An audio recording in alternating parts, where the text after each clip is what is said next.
Assalamualaikum warahmatullahi wabarakatuh. Alhamdulillahillazi hadana lihadza wa ma kunna linahtadiya laula an hadanallah. Asyhadu an la ilaha illallah wa asyhadu anna Muhammadar Rasulullah. Pada kesempatan ini izinkan saya sebagai seorang pencinta hukum adat Melayu Jambi mengucapkan selamat Hari Adat Basanisara yang ke-537 tanggal 1 Muharram 908 Hijriah sampai 1 Muharram 1446 Hijriah. Maka sebagai seorang pencinta hukum adat, saya ingin menyampaikan dengan ulang tahun yang ke-537 adat Basanisara ini, kita berharap di bumi Jambi ini tegak hukum adat Melayu Kerajaan Islam Melayu Jambi yang kita warisi sejak tahun 1502 Masehi. Saya sebagai pencinta hukum adat yang mencita-citakan hukum adat tegak di Jambi, berdiri Dubalang berempat Gedang bertujuh di setiap desa dan kelurahan, berdiri peradilan perdamaian desa di setiap desa dan kelurahan. Karena ini adalah amanah dari almarhum Bapak Hasib Salimuddin Sam, Ketua LAM 3 periode. Beliau menulis surat saat itu pada tanggal 21 Februari 2008. Ini suratnya. Surat ini waktu itu saya menjadi Wakil Ketua LAM Provinsi Jambi. Beliau menulis surat kepada Mahkamah Agung agar Saudara Mukhtar Agus Sholib jangan dipindahkan dari Jambi. Beliau adalah pakar hukum adat. Karena kami, kata beliau di sini dalam suratnya, pada angka 4, belum dapat mempelajari semua hukum adat yang diketahui oleh Saudara Mukhtar Agus, dan kami bercita-cita akan mendirikan Dubalang berempat Gedang bertujuh di setiap desa, akan mendirikan peradilan perdamaian desa, peradilan perdamaian adat di desa. Nah itu, ini dari Ketua LAM. Kemudian ada surat lagi dari Ketua DPRD Provinsi Jambi tertanggal 26 2028 nomor 800 garing 32 DPRD Provinsi Jambi. Ini juga yang isinya meminta kepada Ketua Mahkamah Agung agar Saudara Mukhtar Agus Sholib, Hakim Pendiri Jambi sekaligus juga Wakil Ketua LAM Provinsi Jambi, tidak dipindahkan dari Jambi. Karena kata beliau di sini, kami akan membuat Dubalang berempat Gedang bertujuh di setiap desa dan kelurahan di Provinsi Jambi, dan juga akan mendirikan peradilan perdamaian desa dan kelurahan di Provinsi Jambi ini. Nah, ini surat dari Ketua DPR. Kemudian pada tahun 2009 saya pribadi mendapatkan SK dari Ketua LAM Provinsi Jambi, SK nomor 4 tentang penelitian dan penulisan hukum adat Melayu Jambi dan membukukannya menjadi pedoman bagi orang Jambi.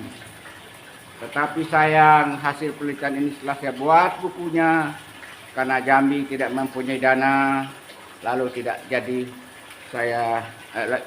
diterbitkan. Nah, begitulah ininya. Kemudian saya pencinta hukum adat Melayu Jambi sejak usia muda, usia belasan tahun. Mulai 13 tahun sama masih SD, masih SR waktu itu. saya telah mulai mencatat kalau ada profesi adat, orang bertagih, orang kawin, saya sudah mencatat. Akhirnya saya mengadakan penelitian secara intensif pada tahun 1970 sampai 2018.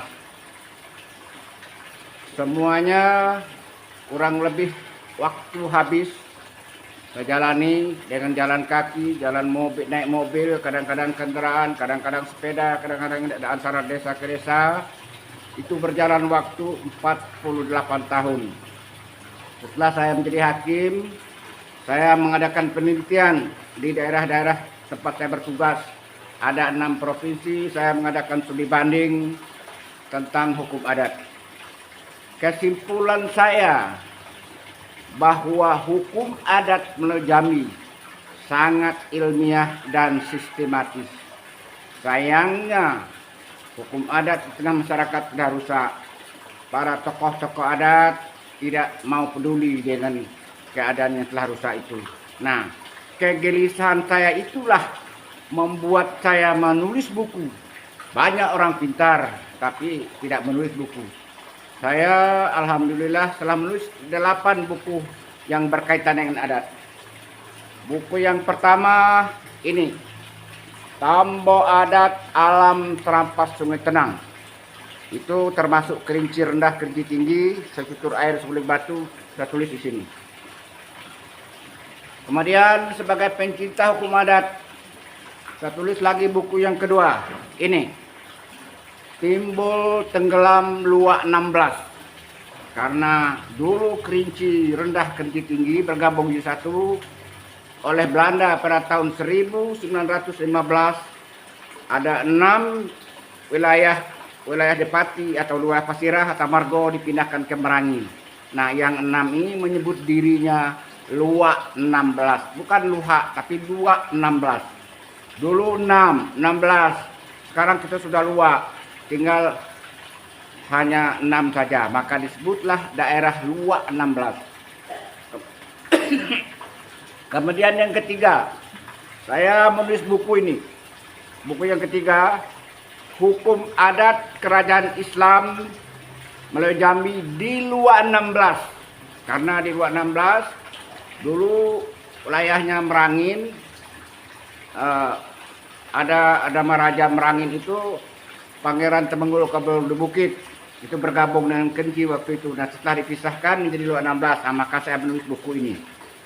Buku yang ketiga saya tulis ini. Kemudian sebagai pencinta hukum adat Jambi, saya kumpulkan hukum adat itu yang ada di Jambi ini. Karena menurut hierarki hukum adat, di atasnya adalah pucuk undang, kemudian ada adat yang 4, lalu ada adat yang bersifat syarat sebanyak 9 pucuk. 5 disebut dengan hukum nan limo yang bersifat privat, 4 disebut dengan undang yang bersifat publik. Nah, maka saya tulislah buku Kodifikasi Hukum Adat Melayu Jambi. Nah, ini buku yang keempat. Kemudian saya tulis lagi buku yang kelima mengenai hukum adat Jambi juga. Itu judulnya Hukum Adat 9 Pucuk, Pucuk Jambi 9 Lurah. Nah, kenapa disebut 9 pucuk, kenapa disebut Jambi 9 Lurah, semuanya saya uraikan di sini. Ini banyak sejarah-sejarah tentang orang kaya hitam, waktu adu kesaksian dengan Temenggung Merahmato, mertuanya itu, dan kenapa dulu Jambi itu adalah kawin jujur tapi berubah menjadi kawin semendo. Ini saya ceritakan sini.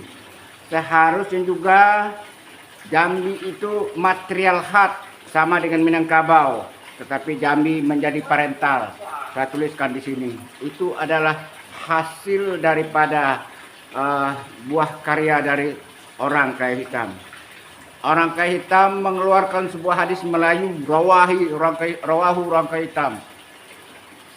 Apa kata dia? Taliman, Sarip Kampung Jadi, Saban Kahang Majnun, Bainam Pailus.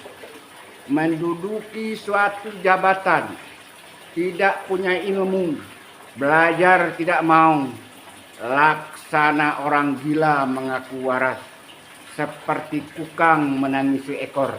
Nah, saya mencintai hukum adat, bukan berkehendak duduk di dalam, bukan mau menjadi orang politik, tidak. Maka saya tulis di sini. Di sini adanya di buku saya yang kelima ini. Kemudian saya tulis lagi buku yang keenam. Nah, buku yang keenam itu Sumpit Gading Dama Ipuh, hukum adat Melayu Jambi. Sumpit Gading itu senjata pamungkas.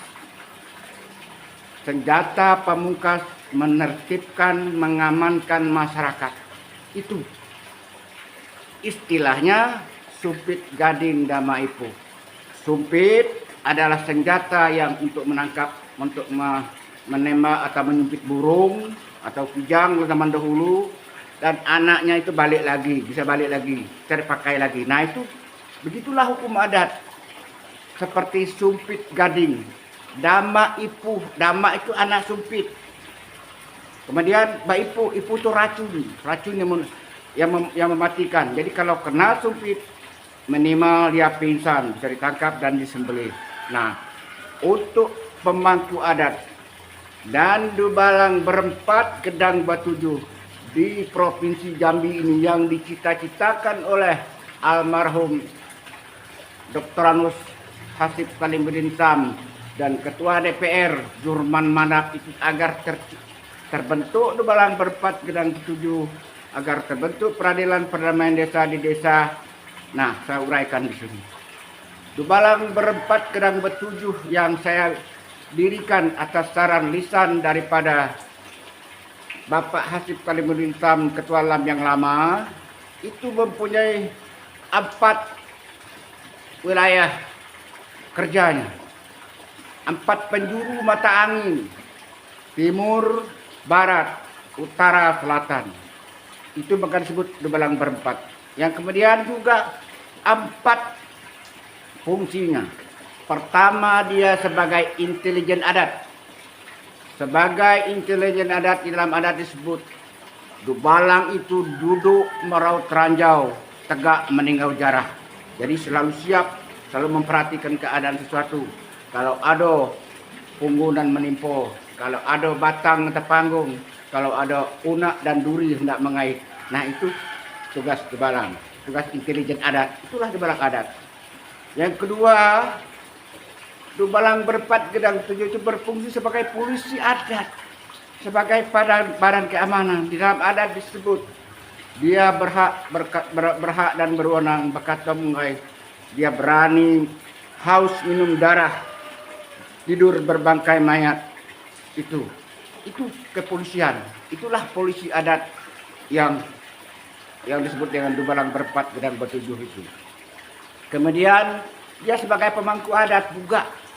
Kalau ada sidang adat, dia bisa menjadi hakim adat. Dan dia juga diberi wewenang untuk menyidangkan sendiri bagi satu kasus yang tidak lebih dari hukum beras 1 kantang, ayam 1 ekor. Misalnya ada satu desa membuat apabila orang tidak sholat Jumat, maka dihukum beras 1 kantang, ayam 1 ekor. Nah ini tidak perlu sidang pemangku adat yang lain, cukup sidang pemangku adat hanya Dubalang berempat Gedang Batujuh saja. Yang keempat, fungsinya adalah jaksa penuntut umum. Jadi Dubalang berempat Gedang Batujuh itu kalau ada kasus pidana lalu dilaporkan dengan dia, katakanlah pembunuhan, laporkan dengan dia setelah diadakan penelitian, diadakan penyidikan oleh dia, oh benar ini kejadian. Nah maka dia ambil Cardo Series 64, taruhkan keris di sini. Sebelumnya dia beritahu dengan pemangku adat supaya dibuka sidang. Di dalam sidang dia menyerahkan Serano Series 68 dan keris birah. Kok tinggi Pusaka Rajo dijuluk dengan puju dan sebatang. Kok rendah Pusaka Rajo kami sauk dengan keris dan sebilah. Nah ini ada kasus si A, kejadiannya begini-begini, saksinya ini. Tolong jatuhkan hukum agar tidak dicontoh oleh orang lain. Supaya bumi senang, padi nyadi, air ning, ikan jina, rumput mudo, kerbau gepuk. Nah itu yang diminta oleh Debalang. Maka dia sebagai jaksa penuntut umum. Jadi surat dakwaan dari jaksa penuntut umum itu Serano Sirih dan Nusanapang bertambah dengan keris seperti ini. Seperti ini. Nah, kalau tidak mengerti ini sebagai surat dakwaan, gimana menegakkan hukum? Yang patut diketahui, sidang peradilan perdamaian desa. Karena dulu sidang peradilan adat sudah dihapus peradilan adat. Hukum adat tidak dihapus. Yang ada adalah peradilan perdamaian desa. Peradilan perdamaian desa itu baru sidang kalau ada dakwaan dari penuntut umum, yaitu jaksa. Jaksa selaku penuntut, surat dakwaannya adalah Serano dan keris. Itu. Bukan surat dakwaan seperti jaksa penuntut umum sekarang, baca ke surat dakwaan kepada pengadilan. Tidak. Dia cukup dengan Serano Sirih Senapan. Itulah adat. Nah, itu buku ini tadi adalah senjata juga bagi Debalang berempat genang bertujuh, bagi hakim peradilan perdamaian desa. Karena peradilan adat sudah tidak ada lagi. Saya bermohon melalui video ini, pihak kepolisian, penegak hukum dan kejaksaan, supaya mencegat orang-orang adat yang menjatuhkan hukum denda kepada warga yang melanggar adat tanpa melalui sidang peradilan perdamaian desa. Sidang peradilan perdamaian desa itu diatur oleh undang-undang. Pertama, diatur dalam pasal 130 IS. Yang kedua diatur dalam pasal 3 ARO. Itu kedua-dua ini adalah undang-undang tentang kekuasaan kehakiman di zaman Belanda dulu. Kemudian diatur lagi dalam pasal 161 RBG tentang hukum acara perdata luar Jawa dan Madura. Kemudian diatur lagi dalam pasal 1 ayat 3 Undang-Undang nomor 1 DRT 1. Kemudian diatur lagi dalam pasal 6, dalam pasal 103 huruf E Undang-Undang nomor 6 2014. Ini payungnya adalah pasal 18B ayat 2 Undang-Undang Dasar 1945. Negara mengakui dan menghormati kesatuan masyarakat hukum adat beserta hak-hak tradisionalnya. Mengadili perkara adat adalah hak tradisional masyarakat hukum adat. Memakai gelar adat adalah hak tradisional masyarakat hukum adat. Memberi gelar adat adalah hak tradisional masyarakat hukum adat. Nah, syarat daripada hakim adat itu harus ada gelar. Nah, gelar, apa itu gelar? Gelar ialah sebutan. Gelar adalah anugerah panutan non-bendawi dari masyarakat hukum adat kepada orang yang layak makan judu, alo makan patut. Jadi, anugerah panutan. Kalau orang yang tidak bisa menjadi panutan, penjahat, pencuri, pemaling, pemabuk, betina, nggak bisa dikasih gelar dong. Begitu. Nah, itu artinya dalam adat. Kemudian, dalam rangka membumikan hukum adat Jambi di Jambi supaya hukum adat Jambi itu menjadi tuan di negerinya sendiri, maka saya menulis lagi buku yang ketujuh. Buku yang ketujuh yang saya beri judul KUHPA atau dalam Jambi ini dikenal dengan Undang 20. Undang 20 itu ada 20 pasal melambangkan sifat Allah nan 20. Terdiri dari 99 ayat sebagai simbol dari Asmaul Husna, nama Tuhan yang 99. Terdiri dari 27 sub simbol Isra Mi'raj tanggal 27 Rajab. Nabi Muhammad SAW berangkat ke Sidratul Muntaha, dipanggil oleh Allah Subhanahu wa taala untuk menjemput tiang agama, yaitu tiang Islam, yaitu salat 5 waktu. Bayangkan, semua rukun Islam itu terkecuali sholat yang disebut sendiri. Perintah syahadat, datang ayatnya. Perintah zakat, datang ayatnya. Perintah haji, datang ayatnya. Tapi perintah sholat harus dijemput. Itulah yang agama dalam Islam. Di dalam adat Jambi diwujudkan dalam adat Basani Syarak Basani Kitabullah. Apa artinya itu? Hukum adat tidak boleh berlaku kalau hukum itu bertentangan dengan hukum Islam. Itulah yang disebut dengan adat Basani Syarak dalam bahasa asing oleh guru besar saya dulu, yang mulia Profesor Dr. Sayyidu Talib mengatakan, inilah yang disebut dengan teori resepsi a contrario. Itulah adat Basani Syarak yang dipakai oleh orang Jambi sejak tanggal 1 Muharram 908 sampai hari ini. Sudah berjalan waktu 537 tahun, atau sejak tanggal 16 Juli 1502 masih sampai 16 Juli 2024 ini. Begitu. Itulah adat Basani Syarak. Nah, ini 20 pasal isinya. Sampai hari ini orang adat di Jambi ini, saya tidak pernah mendengar itu hafal pasal ini. Kan pasalnya kan 20. Pasal Al-Quran saja bisa dihafal orang. Pasal 20 tidak bisa hafal. 1. Tikam bunuh padang badara. 2. Upas racun batabung saya. 3. Tamun sakal tegak di batai. 4. Sio baka puntung berasap. 5. Maling curi dinding balabang. 6. Rebut terampas mata belala. 7. Dagu dagi memberi malu. 8. Sumbang salah laku perangai. 9. Anak salah, induk salah jes larang pantang. 10. Anak salah jesah begenjeng. Terus sampai ke pasal 20. Pasal yang terakhir adalah ternak kandang malam umuladang pagasiang. Itu ditetapkan dalam rapat adat yang kedua di Bukit Setinjau Laut Kerinci. Nah, ini buku adalah pekai, adalah senjata dari Dubalang Berempat Gedang Batujuh, dan pekai atau senjata dari hakim adat, hakim peradilan perdamaian desa, atau disebut juga dengan LID.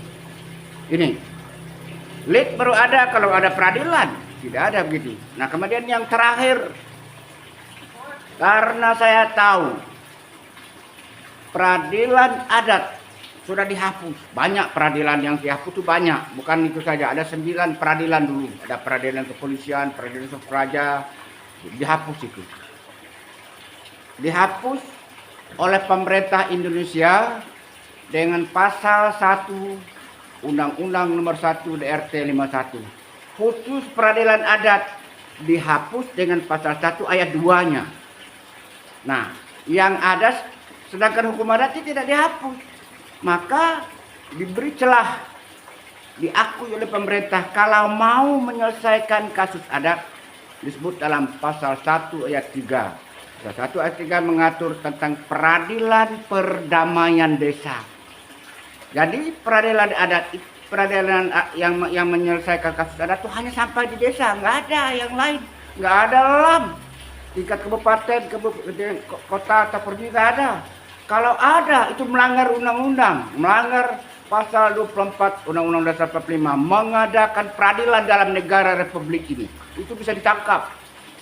Nah, saya bermohon kepada pihak kepolisian agar menindak orang-orang yang mengadakan sidang liar. Ada pelanggaran, kampung denda 5 juta untuk cuci kampung. Nyuci kampung atau hukuman yang dijatuhkan itu dalam sidang. Begitu juga pengadilan negeri tilang. Saya bentar hakim dulu tilang, apalah denda 20.000 rupiah. Tidak bisa kita jatuhkan di meja saja. buka sidang. Sidang kami buka dan ternyata dinyatakan terbuka untuk umum. Nah, baru putuskan, saudara terdakwa nih, ya betul saudara melanggar, betul Pak. Ada saksi, ada betul saya. Baru kita hukum 20.000. Begitu. Tidak boleh kita denda aja 5 juta. Itu cuci kampung. Nah, ini banyak terjadi. Saya mohon kepada Pak Lurah, kepada kepala desa, kepada kades, jangan lakukan ini. Itu pungli, itu pemerasan, melanggar pasal 368 KUHP, bisa diancam 9 tahun penjara. Nah, maka saya menulis ini, buku saya yang ke-8, Peradilan Perdamaian Desa. Di sini disebut ada peradilan adat Tando 1, ada peradilan adat Cupak Tando 2, hukum acaranya. Ini badan peradilannya, undang-undang yang mengatur yang diadili itu di sini, di KUHP ini. Jadi orang melakukan pembunuhan, nah diadakan sidangnya. Bagaimana tata cara sidang, cara jatah memutus konstruksi di sini. Hukum yang dilanggarnya diatur di sini. Ini kedua-dua ini adalah senjata Dubalang berempat Gedang Batudu dan Hakim Peradilan Perdamaian Desa. Ingat, tidak ada peradilan perdamaian tingkat kecamatan, tingkat kabupaten, provinsi, tidak ada. Setiap peradilan itu diakui oleh negara dengan undang-undang. Tidak ada undang-undang tentang kecamatan yang tidak ada. Kalau ada, itu adalah pelanggaran. Itu HAM.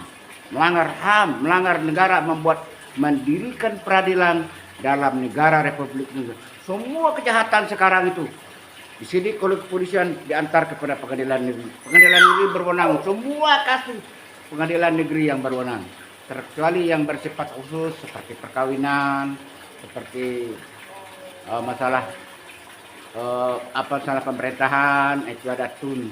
Kalau tidak, semua narkoba ke, perzinahan ke, salah tanah ke, pembunuhan ke, menembak orang, membakar orang, semua masuk pengadilan negeri. Saya ini kan mantan hakim, maka saya tahu sendiri itu. Nah, jadi sekarang kita berharap hukum adat melalui Jambi itu sudah berumur hari ini 537 tahun. Hukum adat Basa Nisara, kita ucapkan selamat Hari Adat Basa Nisara, Sarak Basani Kitabullah. Bukan hari adat. Hari adat harus kita tahu hari adat kapan dia lahir. Tidak ada seorang manusia pun di muka bumi ini. Saya kan kuliah di Jakarta dulu saya. Profesor Ruslan Saleh, Profesor Pak Subekti, mantan Ketua Mahkamah Agung, guru saya. Herman Siregar, guru saya. Sayuti Talib, guru saya. Banyak profesor-profesor lain yang guru saya. Saya menanyakan, kapan adat lahir Pak? Kamu nih, tidak ada satu. Itu kan kebiasaan. Adat itu kebiasaan yang berulang-ulang. Siapa yang tahu? Siapa yang tahu katanya. Lalu dia mengatakan, adat itu lahir seperti jalan setapak di tengah rimbo. Gitu. Tidak ada yang tahu tanggalnya. Nah, kalau adat Basa Nisara, iya. Kenapa?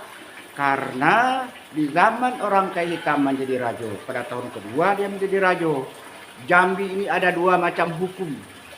Pertama, ada orang yang memakai hukum adat jumhur namanya, dipengaruhi oleh zaman Hindu, oleh agama Hindu. Yang kedua, ada hukum adat yang bernama teliti, dipengaruhi oleh hukum Islam.